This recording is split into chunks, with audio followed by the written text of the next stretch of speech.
Salut à tous, c'est Théo et bienvenue sur la chaîne Investissons-nous. Aujourd'hui on se retrouve pour une vidéo de présentation de Atom Protocol. Alors Atom Protocol c'est quoi? C'est un protocole de finance décentralisé qui propose un système de prêt et d'emprunt sur MultiverX. Si vous détenez des crypto-monnaies, vous pourrez donc les déposer en collatéral via du stacking ou même du liquid stacking. Et ça vous donnera la possibilité d'emprunter d'autres crypto-monnaies en fonction du nombre que vous avez déposé. Vous inquiétez pas si pour l'instant ça reste un peu nébuleux pour vous, mon but va être vraiment de vous montrer comment tout ça fonctionne et de vous expliquer tout ça dans cette vidéo. J'ai d'ailleurs décidé de faire cette vidéo car j'ai vu que pas mal de personnes qui étaient abonnées à cette chaîne n'utilisaient pas encore Atom Protocol ou ne comprenaient pas encore Atom Protocol. Donc mon but va vraiment être de vous expliquer comment ça fonctionne, pourquoi c'est utile. Mais mon but est également de proposer cette vidéo pour toutes les personnes qui vont arriver sur MultiverX via le Tao Bridge et donc qui vont vouloir utiliser Atom Protocol pour gagner de gros rendements sur leur token Tao. Au passage, si vous découvrez ma chaîne YouTube avec cette vidéo, tout d'abord merci et pensez à vous abonner, ça me soutient vraiment énormément. J'ai d'ailleurs eu beaucoup de retours de personnes qui me demandent de parler un peu moins vite, donc je vais essayer vraiment de travailler là-dessus et dites-moi si c'est mieux dans cette vidéo. Je vous embête pas plus longtemps et on est parti avec le sujet Atom Protocol. Alors dans cette vidéo, je vais tout d'abord vous montrer comment déposer de l'EGLD en stacking. Bien sûr, ça fonctionne avec toutes les crypto-monnaies, donc comme je vous l'ai dit, si vous arrivez sur cette vidéo parce que vous avez du Tao à déposer en stacking, eh bien ça marchera exactement de la même manière, donc pas d'inquiétude. C'est juste que moi je le fais avec l'EGLD car au moment où je tourne cette vidéo, le bridge Tao n'est pas encore sorti. Donc tout d'abord, vous vous rendez sur Atom Protocol, puis vous vous connectez avec votre wallet MultiverX, et ensuite on se retrouve un peu plus bas. Comme on peut le voir juste ici, on a l'onglet Supply Market et Borrow Market. Pour cette vidéo, j'ai deux EGLD dans mon wallet, donc on va pouvoir s'en servir pour que je puisse vous montrer vraiment la stratégie et comment ça fonctionne. On peut voir que si je dépose de l'EGLD, donc on a juste à cliquer ici, ensuite on peut mettre par exemple maximum, là je vais déposer donc 2 EGLD, et ensuite il suffit d'appuyer sur Supply pour que nos EGLD soient déposés sur la plateforme. D'ailleurs, pour illustrer la vidéo, je vais le faire avec 0,2 EGLD, comme ça je vais garder mes autres EGLD pour vous montrer les autres techniques que je souhaite vous montrer dans cette vidéo. Donc on dépose 0,2 EGLD, on appuie sur Supply, je signe ensuite la transaction directement sur mon téléphone, et on peut donc voir que ça a fonctionné et que je me retrouve bien avec mes EGLD ici. On peut donc voir que j'ai 0,2 EGLD, ce qui représente 12,21 $. On reclique ensuite dessus, et là par contre on peut lire qu'on gagne uniquement des rewards sur les tokens qui sont utilisés en collatéral. Pour ça, comment faire? Il suffit d'aller sur l'onglet collatéral ici, et de faire Add. Ensuite, vous définissez le max de tokens, donc c'est les tokens que vous avez déposés juste avant, et vous cliquez sur Add, et ensuite Add collatéral. Maintenant que vous avez validé votre transaction pour que le collatéral soit bien actif, on peut voir que notre onglet où on voit du coup l'EGLD a évolué. On a toujours notre balance qui est de 0,2 EGLD, mais on a également un collatéral qui est de 0,2 EGLD. Mais c'est pas tout, en plus de ça, on peut voir juste en haut qu'on a maintenant une borrow limit, donc une limite d'emprunt qui est de 9,21 $. Et pour l'instant, on peut voir qu'on en a utilisé 0. Comment on fait pour emprunter? On va simplement dans le deuxième onglet, l'onglet qui est donc ici, l'onglet Borrow Market. Ensuite, on peut choisir l'actif qu'on souhaite emprunter. Donc imaginons, pour l'instant on ne peut pas emprunter de Tao, imaginons qu'on souhaite emprunter du Atom, donc du HTM. On clique dessus, on décide d'emprunter. D'ailleurs, avant d'en emprunter, c'est important de regarder les différents intérêts. Par exemple, là, vu que j'ai déposé de l'EGLD, pour l'instant, je touche 1,8% par an. Donc 1,8% de la somme que j'ai déposée vont être générées chaque année. Et par contre, si j'emprunte des crypto-monnaies, on peut voir que si j'emprunte de l'EGLD, je vais devoir payer 4,18% d'intérêt par an. Et là, si j'emprunte du Atom, je vais devoir payer 0,32% par an.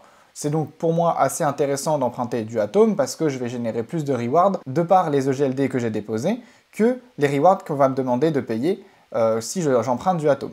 Bien sûr, on va faire très attention quand on va emprunter une crypto-monnaie, surtout si on va déposer une autre crypto-monnaie pour en emprunter une différente, car bien sûr, les deux crypto-monnaies sont volatiles et de manière différente. Le Atom peut monter, le GLD peut descendre, le Atom peut descendre, le GLD peut monter. Et donc tout ça, ça peut dérégler et avoir un impact sur votre position. On peut par exemple voir que sur Atom, on a une limite de 80%.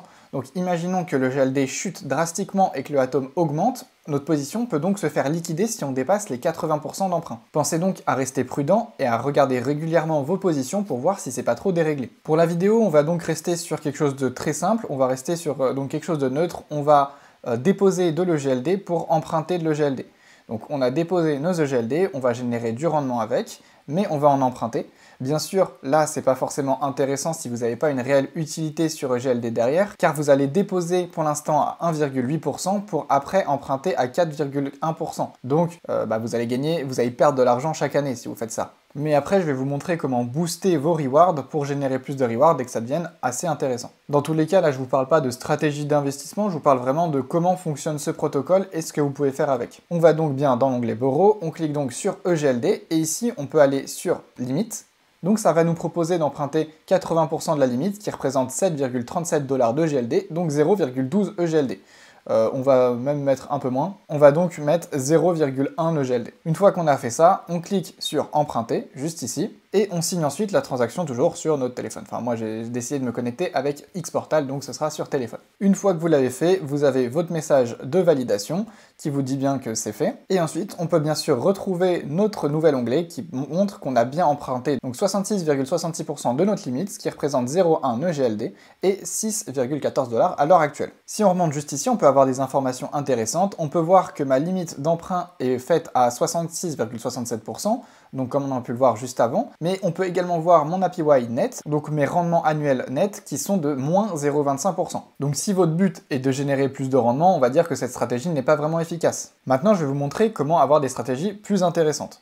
On va aller dans Liquid Stacking, et ensuite, nous on est sur EGLD pour le moment. Pour ce qui concerne Bit&Sor, donc Taos n'est pas encore disponible, donc on va sur EGLD. Mais je pense d'ailleurs que ça marchera vraiment de la même manière, donc n'hésitez pas à regarder ça. Et si jamais, j'essaierai de faire un tuto pour update un peu ça. Mais là donc on se retrouve dans cet onglet, et on a de nouvelles choses. On a le SEGLD et le HSEGLD. Qu'est-ce que le SEGLD? Le SEGLD, ça représente de l'EGLD plus les récompenses qu'il va générer. Car le SEGLD, c'est de l'EGLD stacké mais liquide. Vous connaissez peut-être ça avec Ether qui est stacké via Lido par exemple. Ça vous permet d'avoir quand même vos Ethereum dans votre wallet, mais en même temps de générer du rendement. Et donc là, c'est exactement de la même manière. Au lieu que votre EGLD soit verrouillé, eh bien, il reste dans votre wallet sous forme de SEGLD. Vous pouvez donc le revendre ou l'échanger, ou même le redéposer en stacking pour générer plus de rendement. Mais ça, je vous montre ça juste après. C'est donc pour ça qu'un SEGLD ne vaut pas un EGLD, car comme vous l'avez compris, c'est un EGLD plus les récompenses de stacking. Donc imaginons que les récompenses de stacking soient de 10% par an, eh bien au bout d'un an, un SEGLD ne vaudra plus 1 EGLD, mais 1,10 EGLD. On peut un peu le considérer par exemple aux actions. Vous savez, il y a des actions à dividendes, donc vous allez les détenir dans votre portefeuille et elles vont vous payer des dividendes, mais il y a également des actions qui ne payent pas de dividendes et qui réinvestissent les bénéfices dans l'action pour faire augmenter le prix de l'action. Et bien là, ça marche exactement de la même manière. Au lieu de toucher vos récompenses de stacking et d'en faire ce que vous voulez, c'est réinvesti directement dans le SEGLD pour augmenter sa valeur. Et maintenant, on peut voir à côté qu'il y a le HSEGLD. Le HSEGLD, c'est quoi? C'est du SEGLD, donc toujours pareil, EGLD plus récompense de stacking, mais qui est maintenant stacké une nouvelle fois. Le fait de stacker une seconde fois va vous permettre d'avoir un peu plus de récompenses, mais également de l'utiliser en collatéral pour emprunter d'autres crypto-monnaies. Le HEGLD, on peut le faire à la main, tout simplement en prenant du SEGLD puis en le déposant dans le Lending Protocol. Mais on va pas s'embêter, on va le faire directement comme ça. On va donc cliquer sur HSEGLD, on va mettre une somme. On peut visiblement pas déposer moins de 1,0001 EGLD, donc on va déposer 1,1 EGLD.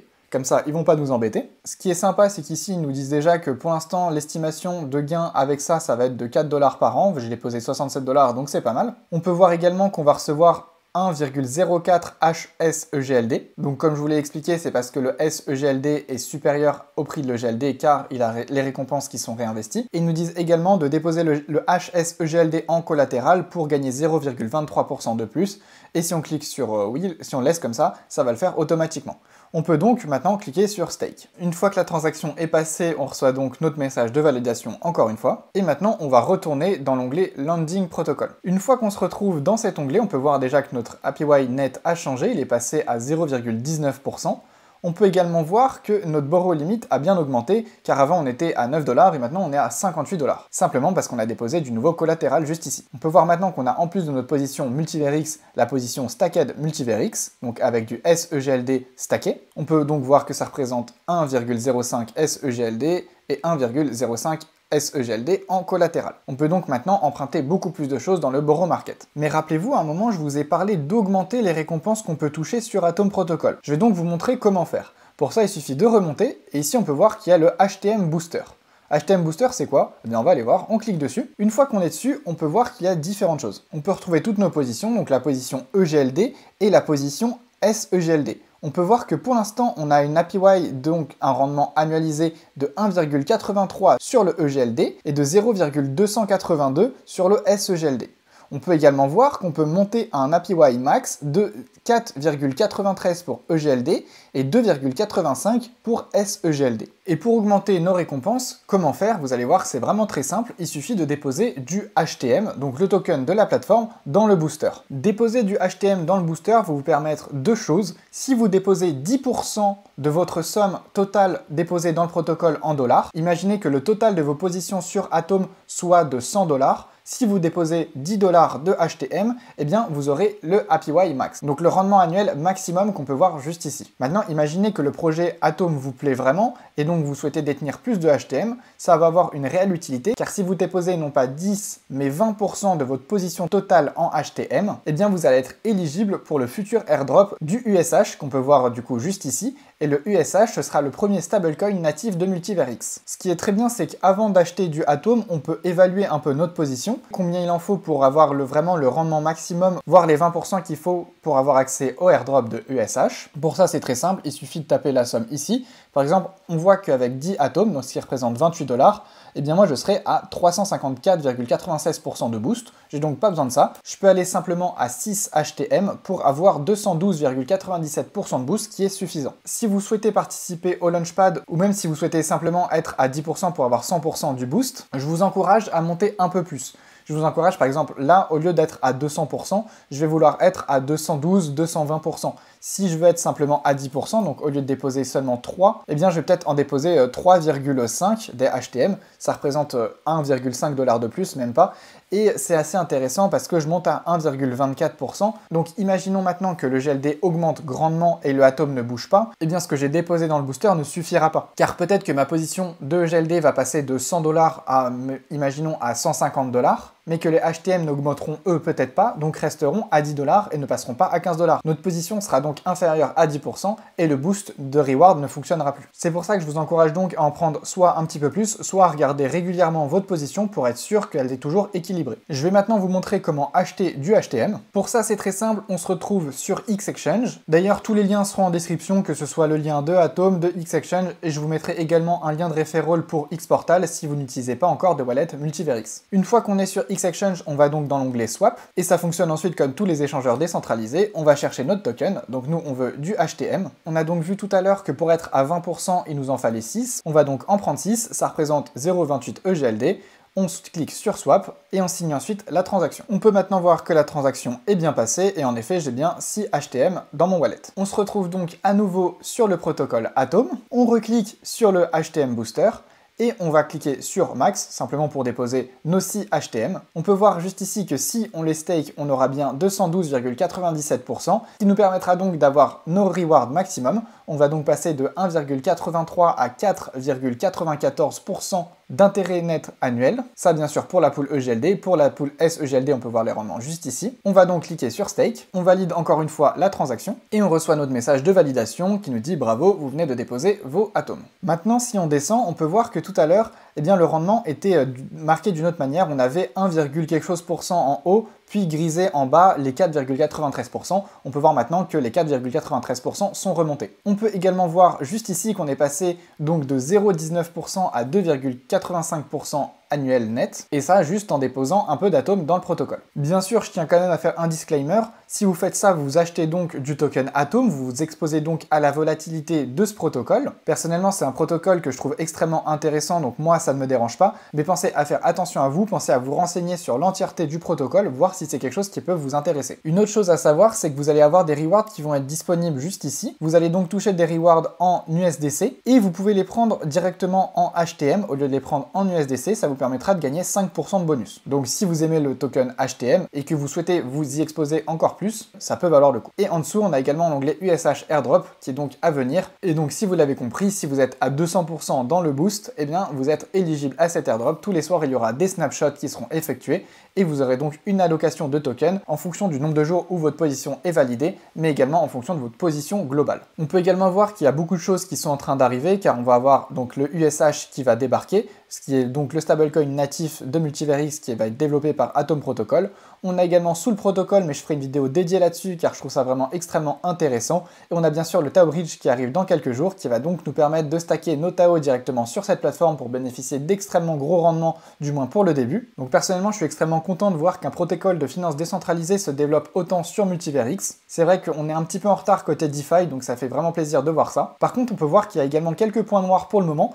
Par exemple, ça m'intéresserait vraiment d'emprunter des stablecoins, mais pour le moment, on peut voir que emprunter des stablecoins coûte extrêmement cher, car on est à plus de 50% de frais d'emprunt, ce qui est vraiment colossal, donc personnellement ça ne m'intéresse pas à ces prix-là. Ce serait donc très intéressant d'avoir beaucoup plus de liquidités sur Multiverix pour qu'on arrive à des taux d'emprunt qui sont vraiment plus intéressants, comme on peut le voir sur d'autres blockchains. On peut souvent les trouver aux alentours de 1%, voire moins, ce qui les rend donc extrêmement intéressants. Donc voilà, je pense vraiment vous avoir montré l'essentiel du protocole. J'espère vraiment avoir été clair. J'ai voulu vraiment passer beaucoup de temps dessus et vous expliquer de A à Z, car je sais que pour certaines personnes qui débarquent dans l'écosystème, ça peut être des choses qui sont vraiment compliquées à prendre en main au début. Ne vous inquiétez pas, une fois que vous aurez compris, ce sera vraiment simple. Si en attendant vous avez des questions, n'hésitez pas à nous rejoindre directement sur le Discord ou à me les poser sur Twitter ou même dans les commentaires YouTube. J'y répondrai vraiment avec grand plaisir, donc si vous êtes bloqué, ne perdez pas de temps et posez-moi des questions, vraiment, n'hésitez pas. Moi je vous remercie énormément d'avoir regardé cette vidéo, pensez vraiment à vous abonner, ça nous soutient énormément. Pensez également à liker, à commenter, à partager. Merci énormément à tous ceux qui le feront. On se retrouve très vite pour une prochaine vidéo. Salut à tous, à la prochaine, ciao.